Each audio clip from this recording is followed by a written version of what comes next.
Howdy, gang, and welcome once again to the Duct Tape Studios. I'm Jeff MacLeod, your host here at the Gaming Gang channel. Thanks for joining me once again. Today, I am going to share my review of Cults of RuneQuest, The Lunar Way from Chaosium Inc. This is written by Greg Stafford and Jeff Richard. This 160-page hardcover arrived in stores this week, and it carries an MSRP of $39.99. Now, you can get the PDF absolutely free with that if you order through Chaosium Inc. or one of their partners. Now, if you just want the PDF alone, you can grab that over at DriveThruRPG for $19.99. And of course, there are links for those in the show notes. All right, all that said, let's swing on over to the other camera because here I've got Cults of RuneQuest, The Lunar Way. A few things I want to mention before we get stuck in. First of all, my friends over at Chaosium Inc. were kind enough to provide me with this review copy, but neither I nor anyone else affiliated with the Gaming Gang has received any other sort of compensation for me to share this review with you.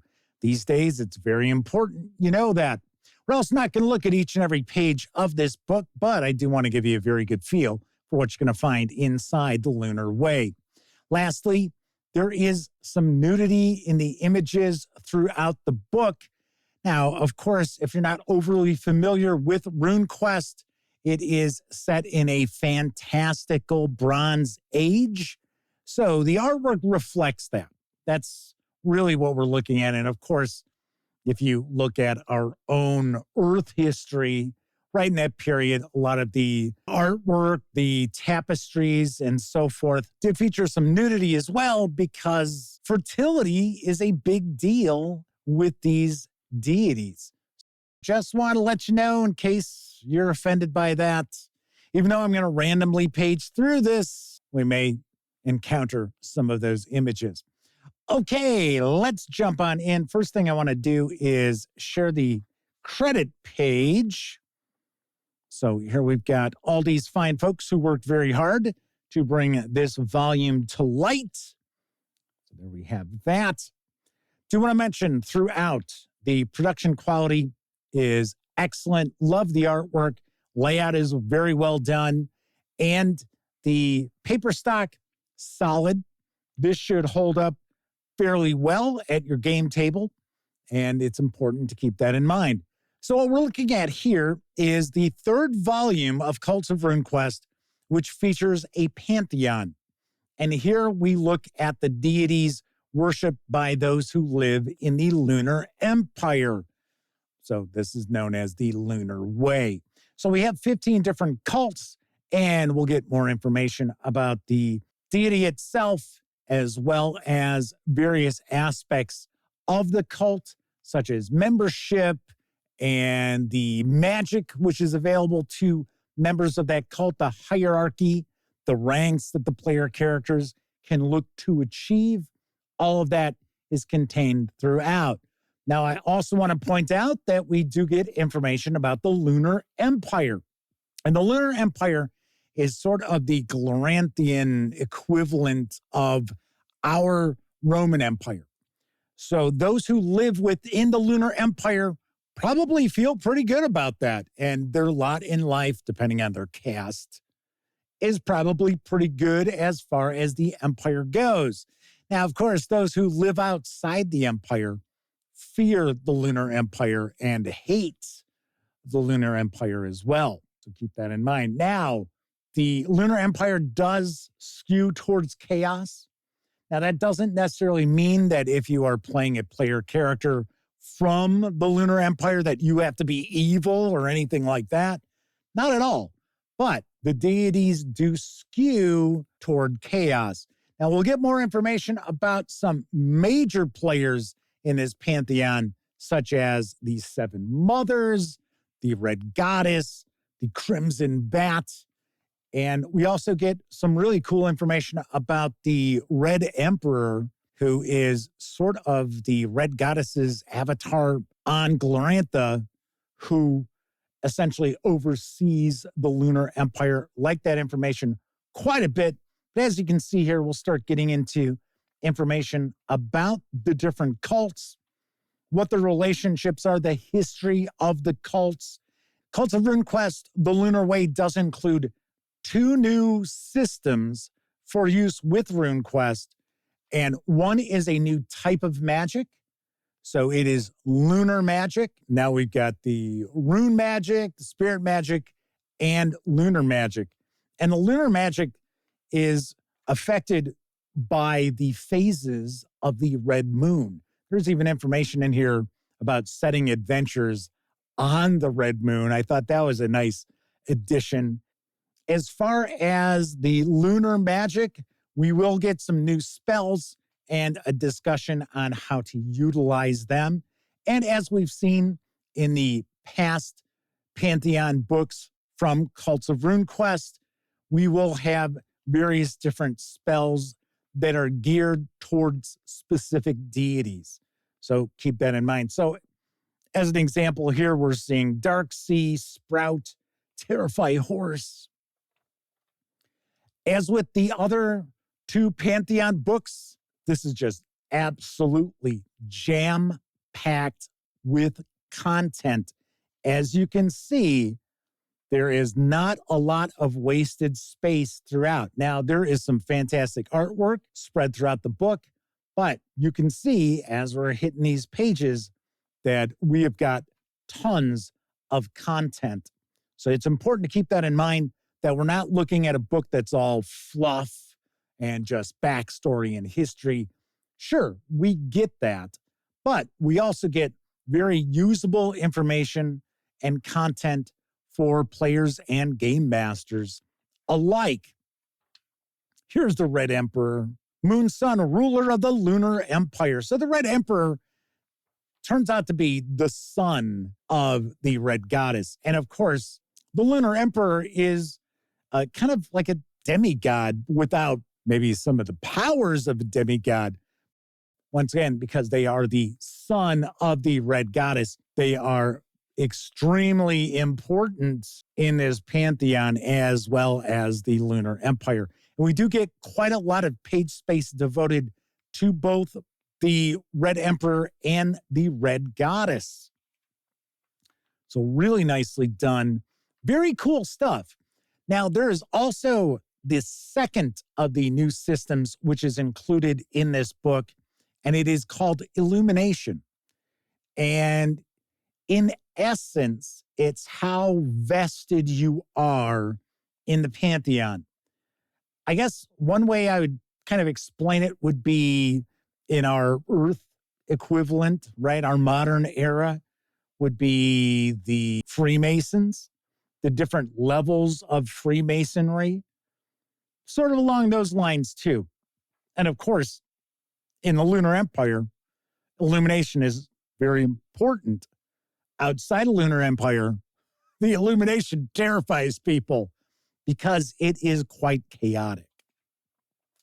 So as you can see, we're going to get different details about the deities, and the page count is essentially how important they are in the pantheon, as well as the number of worshipers that they have. Those cults that don't really have any worshipers anymore really might just get a mention. They don't get really too many pages, if any, devoted to them. So we're going to wrap up with a very detailed index, which I really appreciate. Should point out that Illumination system is not contained in just, say, a 10-page block of the book. It is kind of spread out. Thankfully, if you read the entire book, it makes complete, absolute sense. And because we have a nice detailed index, if you are looking up information about that, you will find the pages that you can take a peek. So very nice. So that is a peek inside Cults of RuneQuest, The Lunar Way from Chaosium Inc. Let's swing on over to the other camera so I can share some final thoughts as well as my review score. Before I get into that, though, I do want to mention that there seems to be a trend currently of videos popping up on YouTube talking about how complex RuneQuest is, and implying that RuneQuest is far too complex for people to dive into and enjoy. Now, I got to be honest, I haven't watched these videos that are popping up in my feed for whatever reason, mainly because their titles seem kind of clickbaity, and I don't fall for that. But I do want to rebut that, in my opinion, RuneQuest is no more or less complex than 5e Dungeons and Dragons at all. And I think that is where some of these videos are using as their touchstone is 5e D&D, and saying, oh, well, RuneQuest's mechanics are far more complex than Dungeons and Dragons. Got to be honest, that's really not the case. Mechanically, RuneQuest is different. It is based on the same system, which powers many of Chaosium Inc's role-playing games, including my absolute favorite, Call of Cthulhu, which is a percentile system for success or failure with tasks at hand. Now, of course, different than just rolling a d20, but still, complexity is not that different. Now, I know people will point at the combat system for RuneQuest has a lot more going on with it than you would see in Dungeons and Dragons, but because combat is so lethal in RuneQuest, players try to avoid combat when they can. So it is also more tactically deep as far as combat goes with RuneQuest than in Dungeons and Dragons. Now, I'm not knocking Dungeons and Dragons.